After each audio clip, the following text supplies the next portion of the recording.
आज़ादी का यह महापर्व पूरे देश प्रदेश में धूमधाम के साथ मनाया जा रहा है, तो वहीं मध्य प्रदेश के रीवा जिले में भी आज़ादी की 75वीं वर्षगांठ अमृत महोत्सव के रूप में मनाई गई, जिसमें मुख्य अतिथि के तौर पर मध्य प्रदेश के विधानसभा अध्यक्ष गिरीश गौतम मौजूद रहे।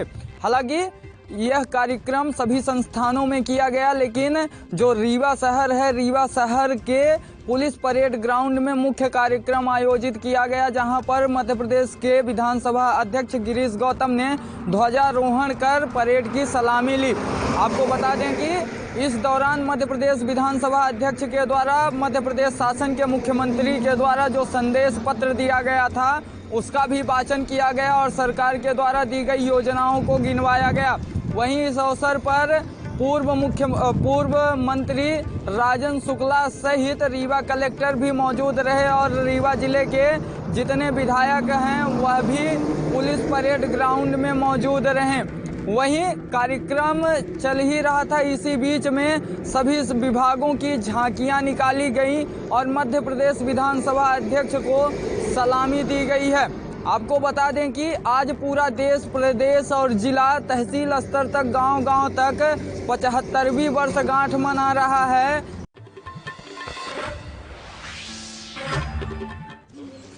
आज देश 75वां स्वतंत्रता संग्राम दिवस मना रहा है। ऐसे में हर जगह झंडारोहण करके मिष्ठान वितरण किया जा रहा है। अमेठी पुलिस लाइन में आज पुलिस अधीक्षक महोदय के द्वारा झंडारोहण किया गया और वहीं पर जो है अमेठी जनपद में जो वीर लोग थे, जो नागरिक थे, जिन्होंने कहीं ना कहीं अदम्य साहस का परिचय दिया था, चाहे वो कोई घटना को अंजाम दे रहे, जो भी अंजाम दे रहे थे, वहाँ पे उन्होंने प्रदर्शन किया था। उन लोगों को आज जो है यहाँ पे उन्होंने शौर्य पुरस्कार से सम्मानित किया है और यहाँ पे वह शख्स मौजूद है जिसको पुरस्कार मिला है। उनसे बात करेंगे आखिर क्या घटना घटी थी और किसको लेके उनको सम्मानित किया गया है। जी, क्या नाम है आपका? मृत्युंजय मिश्रा।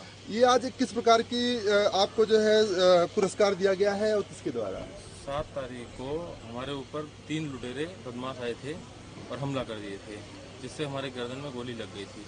लेकिन हमने ग्रामीण की मदद से, हमारे जो मित्र थे, हमारे सहयोगी बंधु थे, सबकी मदद से उनको पकड़वा लिया था। तो उसी के उपलक्ष्य में आज हमें श्री दिनेश सिंह जी, जो पुलिस अधीक्षक महोदय हैं, वो हमें बुला के यहाँ पे सम्मानित किया। क्या चीज था, कहाँ पे, क्या?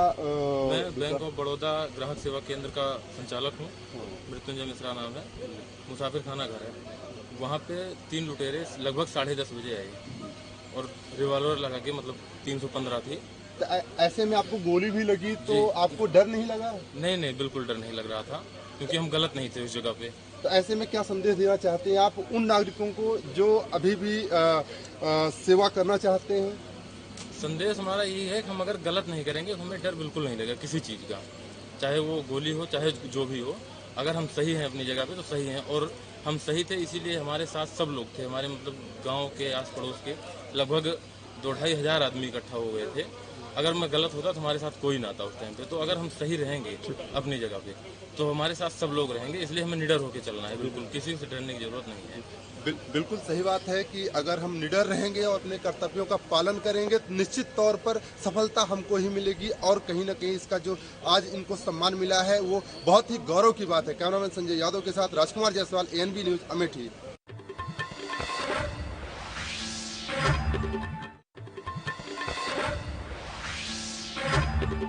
प्रधान की दबंगई के आगे ढोलना पुलिस का इकबाल खत्म। प्रधान और उसके साथियों द्वारा दी गई ढोलना थाना क्षेत्र के युवकों को तालिबानी सजा। रस्सियों से हाथ पैर बांधकर 3 लोगों की गई बेरहमी से पिटाई। मौके पर पहुंची पुलिस ने घायलों को रस्सी खुलवाकर कराया मुक्त। पुलिस ने पिटाई से घायलों को, सभी लोगों को अस्पताल में कराया भर्ती। आपको बता दें, हाथ पैर बांधकर सार्वजनिक रूप से तालिबानी सजा दे रहे ये लोग प्रधान के साथी हैं। आपको बता दें, प्लाट पर कब्जा करने का विरोध करने पर 3 युवकों को मिली तालिबानी सजा। युवकों की पिटाई का वीडियो वायरल, सोशल मीडिया पर जमकर हो रहा है वायरल। आपको बता दें, ग्रामीणों का कसूर बस इतना था कि उन्होंने अपने प्लॉट पर कब्जा करने से मना कर दिया था। खाली पड़े प्लॉट को प्रधान और प्रधान के भाई कब्जा कर रहे थे। गोपाल ने बताया कि मामला न्यायालय में विचाराधीन चल रहा है। नरेश प्लॉट को बनवा रहे थे, लेकिन दिनेश, ओमवीर और गोपाल अपना हक बताते हुए कोर्ट से स्टे ले आए थे। इसी बात को लेकर प्रधान नरेश ने अपने भाइयों के साथ मिलकर दिनेश, ओमवीर, गोपाल की विद्युत पोल से बांधकर हाथ पैर बांधकर बुरी तरह से पिटाई कर दी। अधमरा जानकर उन्हें छोड़ गए। इस बारे में कासगंज पुलिस अधीक्षक रोहन प्रमोद बोत्रे से बात की गई तो उन्होंने बताया कि वीडियो के बारे में बताया गया है। ढोलना थाना क्षेत्र में रस्सी से जमीन पर पड़े 3 लोगों की वीडियो वायरल हो रही है। इसमें खोजबीन की जा रही है। प्राथमिकता सूचना मिली है कि जमीन के विवाद को लेकर हाथापाई हुई थी, दोनों पक्षों में हाथापाई हुई थी। कौन लोग इसके पीछे है और इसमें शामिल है, जिसने यह कृत्य किया है, उसके खिलाफ कठोर से कठोर कार्रवाई की जाएगी। अब क्या कार्रवाई होगी ये देखने वाला समय बताएगा। देखिए, ढोलना का एक वीडियो जो है रस्सी से बांध के ज़मीन पे लेटे हुए कुछ 3 लोगों का वीडियो वायरल हुआ था, उसमें खोजबीन की जा रही है। प्राथमिक सूचना जो मिल रही है वो है कि कुछ ज़मीन के विवाद को लेके इस तरीके की जो है हाथापाई दोनों पक्षों में हुई थी और कौन इसके पीछे है, कौन लोग इसमें और शामिल है, जिस लोगों ने ये कार्य कृत्य किया है, विधिक कार्रवाई उनके खिलाफ की जाएगी। जो भी तहरीर दी जाएगी पक्ष द्वारा लिखी जाएगी। ANB न्यूज़ के लिए कासगंज से मैं अतुल यादव।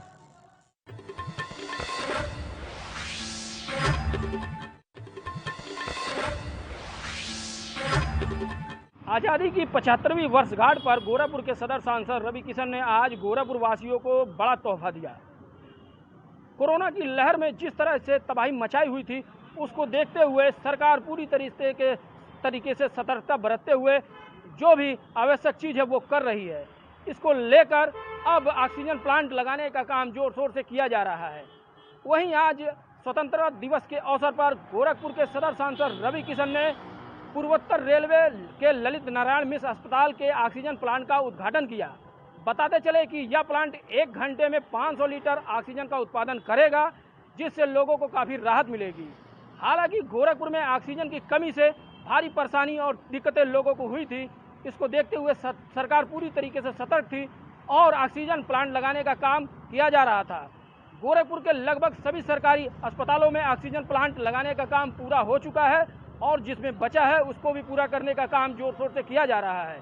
आज इसी क्रम में गोरखपुर के सदर सांसद ने इस ऑक्सीजन प्लांट का उद्घाटन किया। साल के और यशस्वी प्रधानमंत्री नरेंद्र मोदी जी का जो भाषण पूरे देश ने सुना, उससे एक अलग ही ऊर्जा का संचार हुआ। जैसे उनके सानिध्य में हम लोग काम करते हैं, हमेशा हर मंगलवार को सदन के दौरान हम लोगों को बहुत कुछ सिखाया जाता है। प्रधानमंत्री जी स्वयं 1-1.5 घंटा हम लोगों को बताते हैं कि किस तरह से देश के प्रति आप लोगों को एक समर्पित भाव में रहना चाहिए। तो 2019 में जैसे हम जीते थे तो मैं यहाँ आया था और 2019 में आते ही मैंने पहली चिट्ठी, हमारे साथ महाप्रबंधक जी भी हैं, त्रिपाठी जी भी हैं, मैंने चिट्ठी लिखी थी एक मेडिकल कॉलेज के लिए वहाँ पे और एक रेलवे के लिए। तो पीयूष गोयल जी उस वक्त रेलवे मंत्री थे, तो मैं उनको धन्यवाद देना चाहूँगा कि आज जो उनके वो अप्रूवल से आज हम लोगों को गोरखपुर के इस जनपद को इतना बड़ा प्लांट मिला, जहां पर 1 मिनट में 500 लीटर ऑक्सीजन की मात्रा यहां पर उत्पादन हो सकता है, जिससे कि एक बहुत बड़ी सहायता होगी। और बताते चले कि इस ऑक्सीजन प्लांट से अब पूर्वोत्तर रेलवे में जो भी मरीज भर्ती होंगे उसकी पूरी जरूरत यहां से मुहैया हो जाएगी। ANB न्यूज के लिए गोरखपुर से गोविंद कुशवाहा।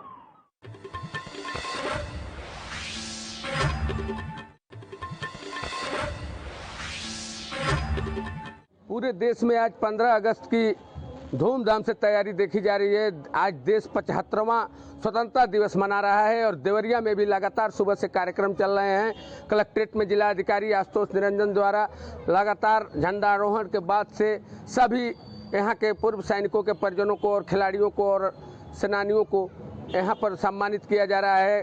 कृषि मंत्री यहाँ सुरप्रताप शाही जी यहाँ आकर के ऑडिटोरियम में किसान सम्मान समारोह में शामिल हो रहे हैं।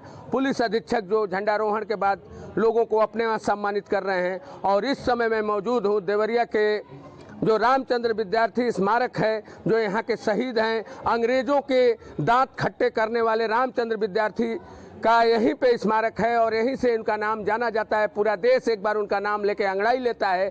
आज उनके पूजा में और पाठ में पूरा देश लगा है, उनको नमन कर रहा है पूरा देश कि रामचंद्र विद्यार्थी इस जिले की माटी से पैदा हुए और देश के क्षितिज पर उनका नाम है। और आज उनको जो सम्मान मिल रहा है, निश्चित तौर से देवरिया के युवाओं में इसके लिए एक उत्साह है और प्रशासन के सभी अधिकारी यहाँ आकर के फूल माला चढ़ा के उनका नमन कर रहे हैं और आशीर्वाद ले रहे हैं कि देश में ऐसे युवा लगातार आएं जो देश की रक्षा करें और देश का नाम रोशन हो।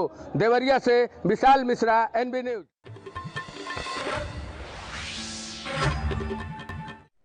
संयुक्त किसान मोर्चा के राष्ट्रीय प्रवक्ता एवं वरिष्ठ किसान नेता राकेश टिकैत का किच्छा पहुंचने पर सैकड़ों किसानों द्वारा जोरदार स्वागत किया गया।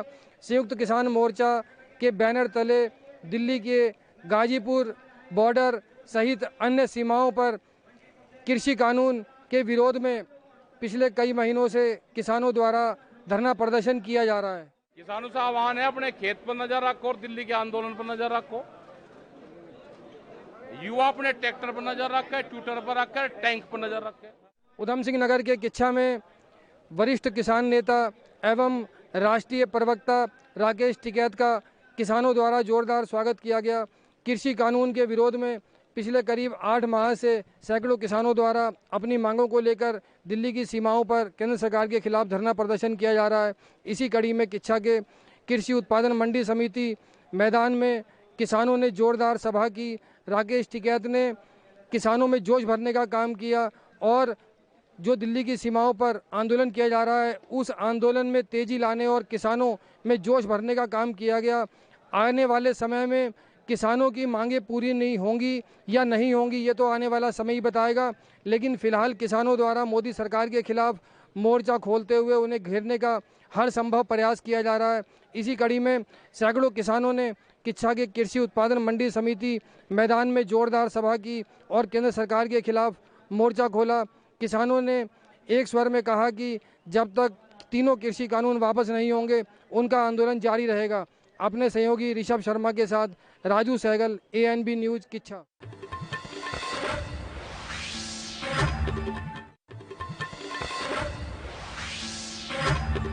बिजनौर के नेहटौर लोकसभा क्षेत्र से मौजूदा विधायक ओम कुमार जी ने दर्जनों गांवों का दौरा किया और किसानों की समस्या सुनी। किसानों को आश्वासन दिया उनकी समस्या का समाधान किया जाएगा। ANB न्यूज से गुड्डू भारती, बिजनौर।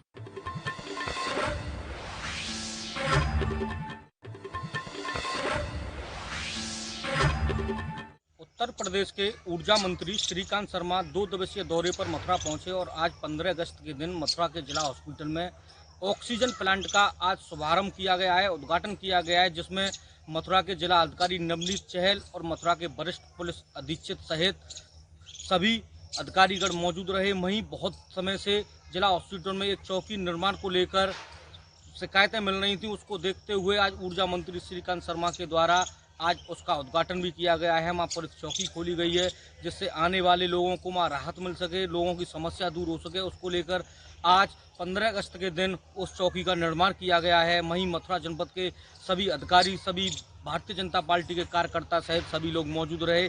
और वहीं जिस तरह जो कोरोना की जो दूसरी लहर में जो ऑक्सीजन प्लांटों, ऑक्सीजनों की जो कमी देखी थी, उसको देखते हुए आज मथुरा जनपद के जिला हॉस्पिटल में ऑक्सीजन प्लांट का उद्घाटन किया गया है, जिसका उद्घाटन ऊर्जा मंत्री श्रीकांत शर्मा के द्वारा किया गया है। मथुरा आत्मनिर्भर रहे, ये पहले दिन से ही हमारा प्रयास था और इसमें हम लोग अब सफल हुए हैं। कोविड को परास्त करने में हमारे जितने भी मेडिकल स्टाफ है, हमारे प्रशासनिक अधिकारी हैं, हमारे सब ब्रजवासी हैं, सबका बहुत योगदान रहा है। और अब कोविड हमारे यहाँ प्रवेश ना करे, ये आने वाले समय में हमारे व्यवहार पर निर्भर करेगा कि कोविड को लेकर हम अपने घर तक ना जाएं। उसके लिए जो कोविड की गाइडलाइंस है उनका हम लोग अनुपालन सुनिश्चित करें। सरकार अपने स्तर पर काम कर रही है। सरकार ने सुनिश्चित किया है कि मथुरा में जो पीक डिमांड थी वो 16 मैट्रिक टन की थी और आज हमारे पास 20 मैट्रिक टन से अधिक के प्लांट हमारे पास मथुरा में स्थापित हो चुके हैं। मथुरा से रिंकू शर्मा, ANB न्यूज।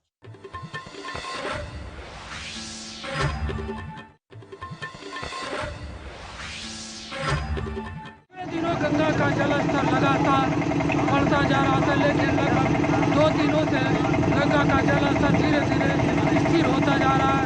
मैं मिर्जापुर जनपद के इस समय चुनार इलाके के ढाब में मौजूद हूँ। नाव पर विधायक जी भी चुनार मौजूद है। नाव पर भ्रमण कर रहे हैं। गाँव का लोगों को राहत पैकेज दिया जा रहा है, साथ ही उनको खाने पीने की चीज विधायक जी द्वारा बांटा जा रहा है। साथ में काफी कार्यकर्ता भी मौजूद हैं और स्वास्थ्य विभाग के अधिकारी से लेकर तमाम विकास खंड के अधिकारी भी मौजूद हैं इस नाव पर।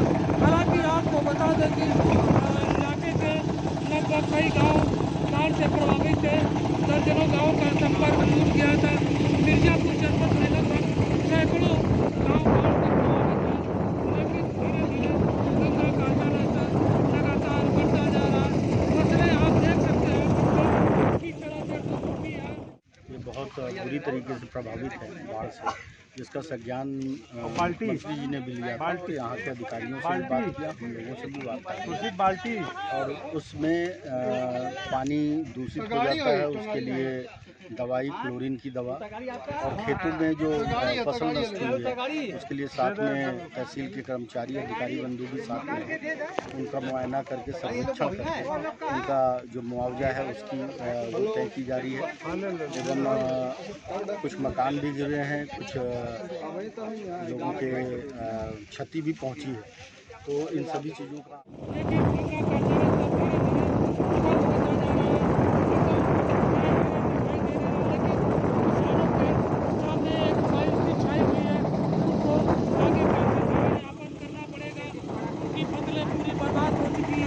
अब उन्हें सरकार से ही उम्मीद की दरकरार है। मिर्जापुर से ANB न्यूज़ संवाददाता राम कुमार।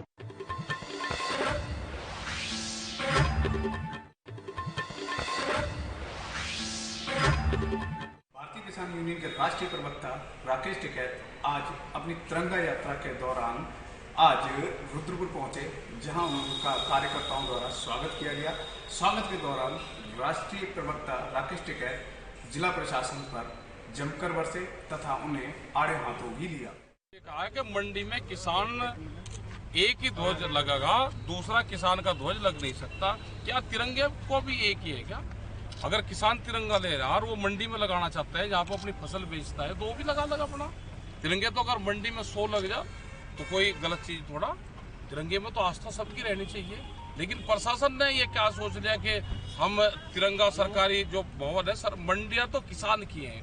अगर वो साल भर फसल बेचता है और वो तिरंगे में उसकी आस्था है, नेशनल फ्लैग वो लगाना चाहता है उसी स्थान पे, अपने खेत में लगा रहा है, मंडी में लगा रहा है, तो क्या दिक्कत है इनको? लेकिन 5 दिन से प्रशासन मंडी में नहीं लगने का, मगर वही लगेगा तो मंडी में, और मंडी में ही किसान ने अपना तिरंगा लगाया।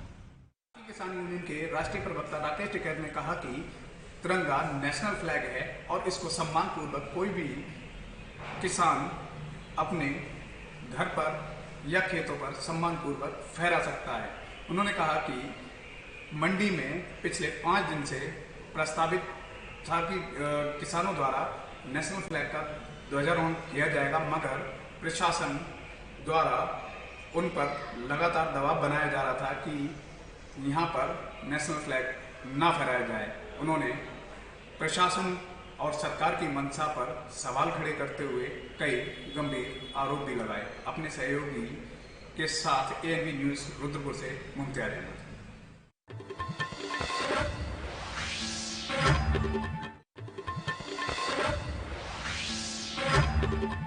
पहाड़ों पर हो रही लगातार बारिश के बाद लखीमपुर खीरी जिले के पलिया तहसील में इस वक्त बाढ़ का प्रकोप लगातार जारी है, जिसको लेकर बता दें बीते कई दिनों से पहाड़ों और मैदानी क्षेत्रों में लगातार मूसलाधार बारिश हो रही है, जिसको लेकर लगातार नदियों का जलस्तर बढ़ता ही जा रहा है, जिसमें लखीमपुर खीरी जिले के पलिया स्थित सुहेली नदी भी पूरी तरह से पानी से लबरेज हो चुकी है और वहां पानी का प्रकोप अब बाढ़ के रूप में देखने को मिल रहा है। बता दें पलिया तहसील के ग्राम फुलवरिया और साथ ही मुझा सहित अन्य गांव ऐसे हैं जहां पर लोगों को काफी बाढ़ से परेशानी हो रही है। मेरे साथ इस वक्त कुछ ग्रामीण भी मौजूद है और मेरे कैमरामैन आपको दिखाएंगे कि किस तरीके से आने जाने वाले रास्तों पर बाढ़ का पानी भर चुका है, खेतों में पानी भर चुका है, लेकिन उसके बावजूद भी प्रशासन किसी तरह से इनकी सहायता नहीं कर रहा है। और किस तरीके से ग्रामीण परेशान है, उनके हालात जानने के लिए मैं उनसे बात करता हूँ। क्या नाम है दादा आपका? हमारा नाम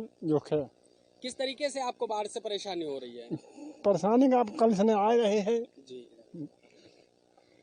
तो पानी घर में घुस गया? हाँ। कोई प्रशासन का नुमाइंदा पहुंचा आपसे हालचाल जानने के लिए? कोई नहीं, अभी कौन पहुंचा है। चलिए, बहुत बहुत शुक्रिया आपका। मेरे साथ इस वक्त और भी ग्रामीण मौजूद है, मैं उनसे बात करूंगा। भैया क्या नाम है आपका? राम नरेश। कहाँ रहते हैं? 1 नंबर मुझा। अच्छा, कहाँ कहाँ गाँव में पानी आया है? कौन कौन से? ये 1 नंबर, 2 नंबर, 3 नंबर, 4 नंबर। इसके साथ ही मुझा के अलावा और भी कई गाँव है? फुलवरिया। अच्छा, तो वहाँ कितना पानी होगा लगभग? बस ऐसे ही पानी है हर जगह, पानी घुस गया घरों में। चलिए, और भी ग्रामीण में उससे मेरे पास मौजूद है, मैं उनसे भी बात करूंगा। दादा, कौन कौन से पलिया तहसील के ऐसे गांव है जहां पर पानी भरा हुआ है, बाढ़ आई है? मुजहा, फुलवरिया, चम्मरबोझ, बेलहिया, सब पानी भरा पड़ा। कौन सी नदी का है ये जो नदी का पानी आया है यहाँ पर आप लोग? ये सुहेली नदी का है। तो इसके साथ ही कोई प्रशासन का नुमाइंदा आपसे मिलने पहुंचा, आपका हालचाल जानने के लिए पहुंचा? कोई नहीं आया, कोई हालचाल लेने नहीं आया। कितने दिनों से यह बाढ़ आई हुई है आपके यहाँ? 4 रोज हो गया। अच्छा, तो आप साफ तौर पर देख सकते हैं कि प्रशासन का कोई नुमाइंदा अभी बाढ़ के हालात जानने के लिए नहीं पहुंचे। और मेरे साथ इस वक्त और भी लोग मौजूद हैं। एक राहगीर है। भैया 1 मिनट, आप हमारी बात सुन सकते हैं? किस तरीके से आप लोगों को परेशानी हो रही है आप बता सकते हैं? आंटी, आप भी बता दीजिए किस तरीके से आप लोगों को परेशानी हो रही है। क्या नाम है आपका?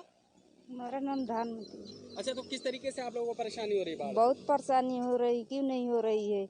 अब तो ये पानी भरा है, न चारा पट्ठा गोरू बछरू सब लेके। अच्छा, मेरी जानकारी यहाँ आसपास जंगल भी है, तो जंगल के और भी जानवर, पानी वाले जानवर आ जाते होंगे गाँव में? बहुत जानवर आते हैं, चीतल पाढ़ा सब तो आते हैं। अच्छा, कोई नुकसान करने वाले जैसे मगरमच्छ हो, अजगर हो, इस तरीके से कोई? हाँ, ये भी आ गए हैं सब गाँव में।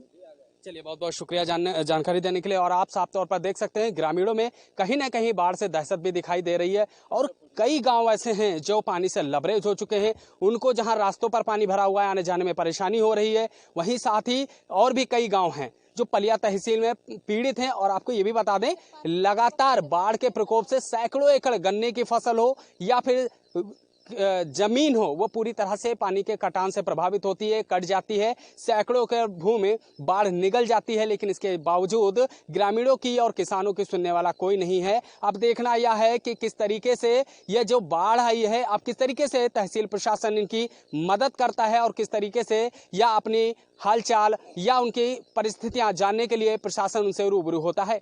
एनबी न्यूज के लिए फारूक हुसैन, लखीमपुर खीरी।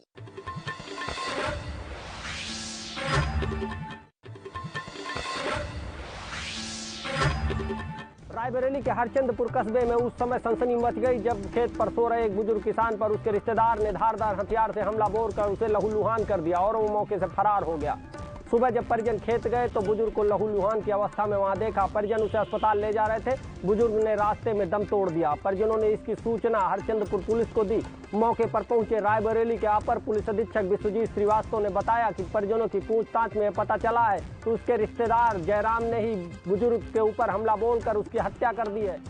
आज सुबह थाना हरचंदपुर में सूचना प्राप्त हुई कि ग्राम हरचंदपुर के निवासी नंदा पासी, जिनकी उम्र 62 साल है, कि किसी व्यक्ति ने तेज धार के हथियार से हत्या कर दी है। इस संबंध में तत्काल एसओ इंस्पेक्टर हरचंदपुर और सीओ राजगंज मौके पर पहुँचे और वहाँ पर घटनास्थल का निरीक्षण किया और पूछताछ की तो पता चला कि जय नारायण सिंह नाम के किसी एक व्यक्ति जो इनका रिश्तेदार भी है, उसने ही इनकी हत्या की है।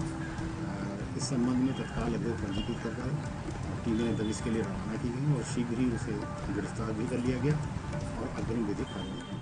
परिजनों की तहरीर पर रिश्तेदार के खिलाफ मुकदमा पंजीकृत कर उसे गिरफ्तार कर लिया गया है और अग्रिम विधिक कार्रवाई की जा रही है। कैमरा पर्सन पवन के साथ अमर प्रताप सिंह, एएनबी न्यूज, रायबरेली।